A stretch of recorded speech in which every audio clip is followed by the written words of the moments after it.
I'm joined by family therapist Karen Phillip. Good morning to you, Karen. Good morning. And journalist Jacinta Tynan. Great to see you, Jacinta. You too, Karen. Now, first up, there's been a lot of debate about vaccines in the past year, and now the flu vaccine for children under 5.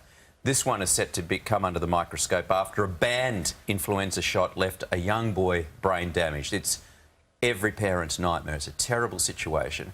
The health department will now look more closely at adverse reactions, but should be having a closer look at our doctors. And Karen, start with you. Do you think we're losing faith in our doctors? Well, obviously, this doctor made a monumental error, one that should never be made by anybody, let alone a physician. We do put our trust in our doctors. We do believe what they say. And if we go in there with a problem or even a medical question, we tend to believe exactly what they say to us to be true.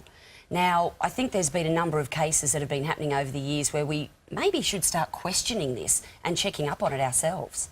What do you think about that, Jacinta? Like, you know, Google seems to have become a kind of shadow doctor for a lot of people. Dr. Google. Yes. Yeah. Do you think that, you know, we have a blind faith in doctors, or where do you put your trust? We do, and we should be able to, because the problem is, if we've got with the Dr. Google, as we call it, there is so much misleading information, and I think this immunisation topic is one of the worst in that, and that's why we've seen this increase in the anti-vaccination lobby, which is a whole other conversation, but that's a dangerous path to go down. What's happened here, though, is terrible tragedy that happened to this little boy, Lachlan, but we don't want the anti-immunisation lobby to use that as an example of why we shouldn't immunise. The flu vaccine is very... it's completely different. I have 2 young children. I feel really ill-informed about the flu vaccine, because the strains change every year. Health authorities say that the flu vaccine is not 100% safe. They admit that.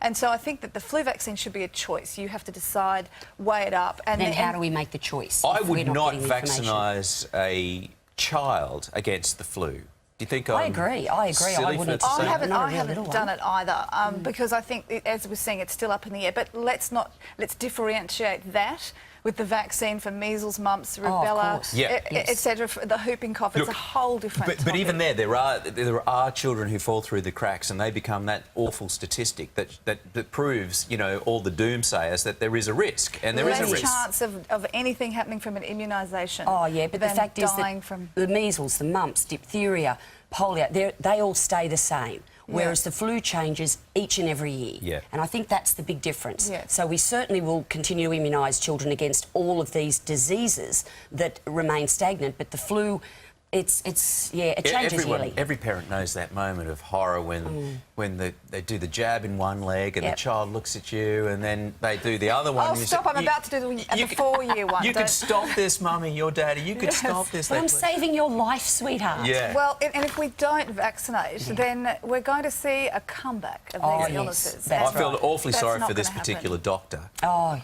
Terrible mistake. Well, no, the CS, I think it's called the CSL vaccine, was banned 2 years before he administered that to Lachlan. Do you think the doctor knowingly administered a bad substance? No, he just wasn't up to Wasn't up to date. I don't think he was up to date, and they have to be. 2 years after it was banned.